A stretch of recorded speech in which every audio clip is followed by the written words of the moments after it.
السلام عليكم. ان شاء الله اليوم غادي نحاولوا نبداو درس الاعداد العقديه. اذا قبل ما نبداو في هذا الدرس فمن الضروري اننا نديروا تذكير باشنو هما المجموعات اللي قريناهم قبل. فاول مجموعه قريناها بطبيعه الحال اذا رجعنا للسنوات الاولى سواء في الابتدائي او حتى في الاعدادي، فكانت المجموعه هي المجموعه ان اللي هي مجموعه الاعداد الصحيحه الطبيعيه لي زونتي ناتوريل. من بعد هذه المجموعه ان باش معروفه بان فيها الاعداد البسيطه، يعني الاعداد اللي تنحسبوا بها صفر واحد جوج ثلاثة أربعة خمسة حتى ما لا نهاية. يعني دائما كاين عندنا واحد الخطوة أو واحد البا ديال رقم واحد. إذا هنا تنهضروا على المجموعة n.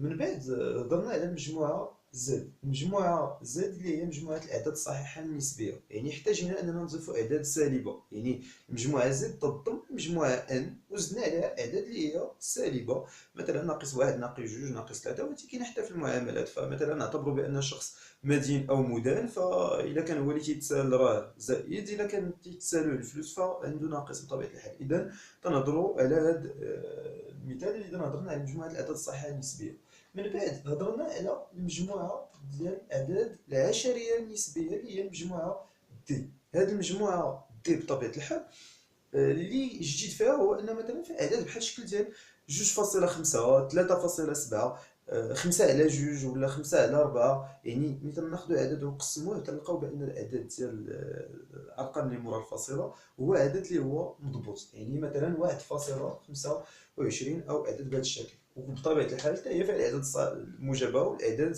السالبة. وبالنسبة للمجموعة اللي تزادت من بعد المجموعة دي فهي بطبيعة الحال المجموعة اللي تتبنى اللي هي المجموعة كيو، اللي هي مجموعة كذلك كانت هامة جدا. مجموعة كيو فيها مثلا 1 على 3، يعني هي فيها كاع المجموعات اللي سبقوا، وزيد عليهم بأن مثلا 1 على 3 تعطينا 0.333، يعني العملية غير منتهية. إذا هذه المجموعات كانوا في مجموعة الأعداد الجذرية لي كوسيون. ثم أخيرا هضرنا على المجموعة ار، واللي هي خدمنا بها تقريبا نقولوا من السنة الثالثة إعدادي حتى الدورة الأولى في السنة الثانية بكالوريا. فكانت هذه المجموعة ار هي المجموعة باش حنا خدمنا. اش تزاد في هذه المجموعة ار؟ إعداد اللي ما تيتكتبوش على الشكل ديال أ على بي، يعني كاين إعداد اللي ما يمكنش تكتبوا على شكل أ بي بحال جذر جوج مثلا. فإلا تذكرتوا في الدرس المنسق كنتو تبينوا بأن جذر جوج لا يمكن كتابته على الشكل ديال أ على بي. اذا تزادوا اعداد جديده اللي هما ما كانوش لا في المجموعه كيو ولا دي ولا زد ولا ان. اذا اش اللي خصنا نعرفوا على هاد المجموعات كلهم اللي هضرنا عليهم؟ فكل المجموعات انطلاقا من المجموعه ان حتى المجموعه ار، يعني من بدايه المجموعه ديال الاعداد الصحيحه الطبيعيه حتى الاعداد الحقيقيه، فكلها يتم تمثيلها وفق مستقيم مدرج. بمعنى مستقيم مدرج مزود بمعنى مثلا او اي.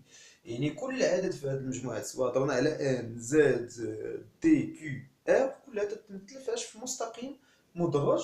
وبطبيعه الحال مادام تيتمثلوا في مستقيم مدرج وفي منحى واحد، يعني مثلا تنهضر على العدد 5 غيكون هنا، هضرت على العدد مثلا ناقص 1 على 2 غنلقاو هنايا. اذا الا بينا فالمقارنه بطبيعه الحال تتكون بسيطه، يعني انه كاين ما يسمى بالترتيب. يعني الترتيب هو الدرس اللي تذكروه اللي فيه عدد كبر من عدد او عدد صغر من عدد. اذا هذه المجموعات كلهم فيهم كي قلنا يتم تمثيلها في مستقيم مدرج وحيد، بالاضافه للشيء الثاني هو انه يمكن بكل بساطه كي قلنا يمكن يمكن مقارنة الأعداد بمعنى الترتيب عدد كبر أو أصغر.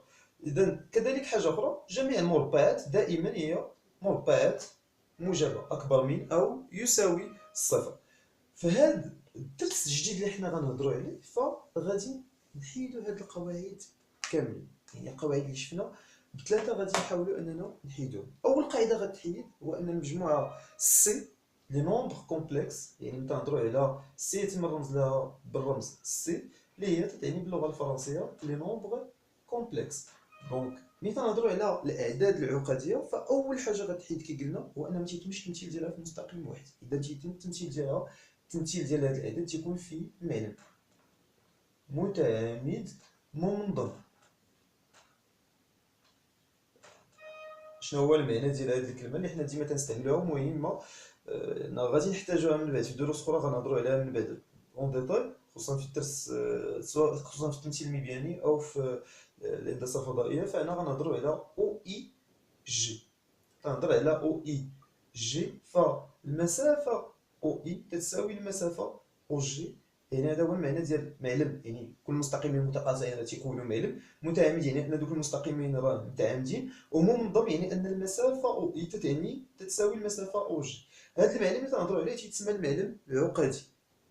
اذا هذا المعلم العقدي اللي حنا غادي نخدموا به تيعني بان كل عدد عقدي فهو تيتبع جوج ديال الشروط. اشنو هما جوج الشروط؟ اذا باش نفهموا هذا المعطى غناخذوا مثال بسيط. غناخذوا مثلا عدد عقدي كيفاش تيتكتب. مثلا ناخذوا العدد زد تيساوي واحد زائد جوج اي. فهذا عباره على عدد عقدي. هذا العدد العقدي فيه جوج ديال الاجزاء. فيه واحد الجزء اللي هو حقيقي لا بارتي ريال، وفيه واحد الجزء اللي هو تخيلي لا بارتي imaginaire.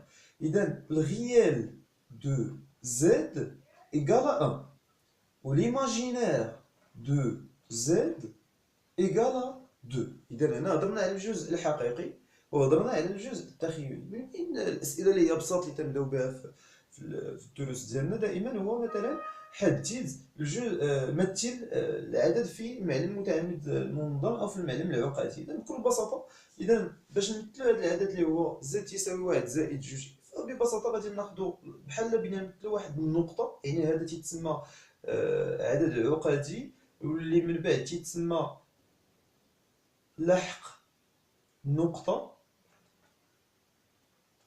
ام.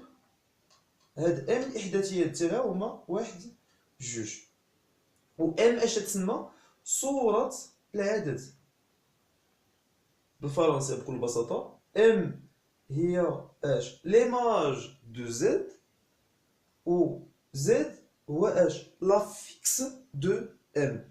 افيكس دو ام لحق بالعربية، وهنا ام صورة ديال زد. اذا هذا هضرنا على جوج المعطيات مهمين. اذا العدد تيتكتب بالشكل واحد زائد جوج اي. اذا التمثيل ديالو ميبياني غيكون هو اش؟ هي عبارة على نقطة اللي الأفصول ديالها سي بون هو واحد، والأرتوب ديالها بكل بساطة هو جوج. دونك لي كوردوني دو ام سون 1 و 2.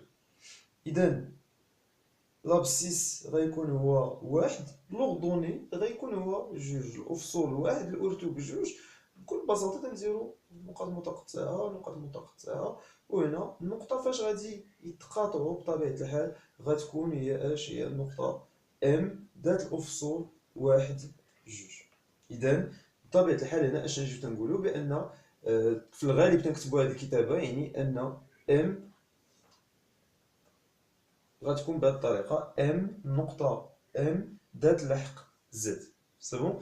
أو لا ام هي صورة العدد العقدي زد. اذا حنا هضرنا دابا على اول حاجه خصنا نعرفوها. اذا تيتمثل فاش في معلم متعامد. اذا طبيعي ما غيكونش الترتيب. علاش؟ لان يمكن ما غاديش يمكن الا بغينا نقارنوا عددين خصهم يتقارنوا على اكس واحد، على محور واحد. هنا كاينين دوز اكس، دونك ما يمكنش اننا نهضروا على الترتيب. اذا هذه المساله هي الاولى. كذلك كاين واحد الحاجه اخرى مهمه. هذاك العدد اللي هضرنا عليه فهو السبب الرئيسي ديال الحاجه الثالثه اللي هضرنا عليها في الاختلاف. اذا هضرنا على انه ما تيتمثلوش في محور واحد، تيتمثلوا فاش؟ في معلم، يعني في المتعامد المنظم اللي هو تيتسمى المعلم العقدي او المستوى العقدي. دونك المعلم العقدي تيحدد لنا المستوى العقدي فيما بعد، لان المعلم دائما تيحدد المستوى. ثم من بعد هضرنا على انه ما كاينش ترتيب، يعني لانه ما يمكنش الا بغينا نرتبوا شي حاجه خصنا نحطوها كلها في نفس لاكس، دونك ما يمكنش نهضروا هنا على الترتيب.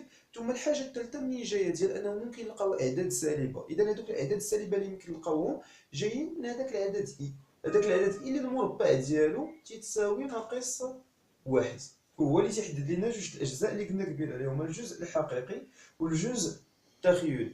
اذا المربع ديال اي تيساوي دائما اش؟ ناقص واحد. اذا هذا المربع اللي هو دائما سالب. اذا بطبيعه الحال غادي نعرفوا بعض الامثله اخرى ديال اعداد. اذا مثلا ناخذ عدد اخر زد واحد. زد واحد تيساوي مثلا جوج اي. هاد نوعيه الاعداد تتسمى اعداد تخيليه صرفه. شنو نقصدو باعداد تخيليه صرفه؟ يعني اعداد بكل بساطه اللي هي ما يمكن ليناش نلقاو فيها الجزء الحقيقي. بمعنى لا بارتي ريال ديال هاد الاعداد، لا بارتي ريال دو زد ايكالا زيرو. هادو تيتسماو اش؟ اعداد تخيليه صرفه. هاد الاعداد الا جينا حسبنا المربع ديالها زد واحد مثلا أس 2، فالحساب غيبقى نفسه، يعني غتعطينا جوج اي أس 2 نحاولوا ناخذوا اسباس. دونك هنا هضرنا على المعطى الاول، غندوزو لحاجه اخرى. دونك مثلا جينا خدينا زد واحد تساوي جوج اي أس 2، فجوج اي أس 2 هي اش؟ هي 4 اي أس 2. وقلنا بان اي أس 2 شحال تتساوي؟ ناقص واحد، يعني هي 4 في ناقص واحد اللي هي ناقص 4. اذا هنا تا ولا عندنا الحق باش نهضروا على ان مربع سالب في المجموعه السي فقط. اذا المساله اللي قلنا في المجموعه الاعداد الحقيقيه فدائما مربع موجب، ولكن في المجموعه السي بسبب هذه اي تيولي عندنا الحق باش نهضروا على مربعات سالبه، بالضبط ما يسمى بالاعداد التخيليه الصرفه، اللي هي الاعداد اللي تنرمزوا لهذه المجموعه بالرمز اي ار. علاش تسمى بهذه الطريقه؟ لان تيكون عندنا دائما اي ومضروب فيها عدد حقيقي. دونك هذا فيما يخص هذا المعطى الاول. اذا هضرنا دابا على مجموعه المعطيات، غنحاولوا نذكروا بهم بكل بساطه الان انه الاعداد العقديه تكتب على الشكل ا زائد اي بي. في الغالب تنستعملوا الرمز زد، عكس المجموعه اف في الغالب تنستعملوا الرمز اكس، ولكن كاين شي قاعده اللي تقول لنا باش ما نستعملوش اكس وكغيك وتي. فالمهم كل عدد تيتكتب على هذا الشكل ديال ا زائد اي بي فهو عدد عقدي. شي نجي نكتبوا مثلا اكس تساوي ا زائد اي بي، فهذا ترميز فقط، دونك تيبقى يعني هذا راه عدد كذلك عدد عقدي. هاد الاعداد ا و بي تنتميو لار، اذا ا بي تنتميو لار، يعني اعداد حقيقيه. هنا ملي كتبنا ار اس 2 فين ما شفتوا ار اس 2 تبع شي مجموعات يعني مجموعات الازواج، يعني انه ا ينتمي بحال كتبنا ا ينتمي لار و بي ينتمي لار، بلاصه نكتبوا هذه الكتابه فيها بجوج تنكتبوا ا بي، الزوج ا بي ينتمي لار اس 2. دونك هاد العدد ا تيتسمى الجزء الحقيقي، العدد بي تيتسمى الجزء التخيلي. كاينين هاد الاعداد كلهم، لكل عدد كاينه صوره اللي هي مثلا تتحدد بان الجزء الحقيقي تيمثل الافصول والجزء التخيلي تيمثل الارتوب، وتيتم التمثيل ديال هذيك الصور في مستوى العقدي بطبيعه الحال، اللي هو تيحتوي على معلم متعامد منظم او اي او جي، اللي تيمكننا فيه الجزء ما يسمى المحور الحقيقي والمحور التخيلي. اذا هذا الشيء بصفه عامه شفنا. وكذلك هضرنا على المجموعه اي ار اللي هي مجموعه الاعداد التخيليه الصرفه، هي الاعداد اللي فيها فقط الجزء الحقيقي منعدم. وإلا كان الجزء التخيلي منعدم فلاحظوا معايا نديرو حنا عمليه بسيطه. الا كان الجزء التخيلي منعدم يعني بي تساوي صفر، فهذا تعني ان صفر في اي هي صفر، تيبقى لنا اش ا، و ا تنتمي لار. بمعنى الا كان الجزء التخيلي منعدم فالعدد ينتمي الى ار. فهادو جوج القواعد بساط اللي نحاولوا ناخذوهم كبدايه. اذا شفنا كيفاش نمثلوا صور، شفنا كيفاش يتكتبوا الاعداد العقديه، وهضرنا على ما يسمى بالاعداد التخيليه الصرفه، وهضرنا على اهم المميزات ديال المجموعه سي. شكرا، والى الفقره المقبله ان شاء الله باش نحاول نتبعوها.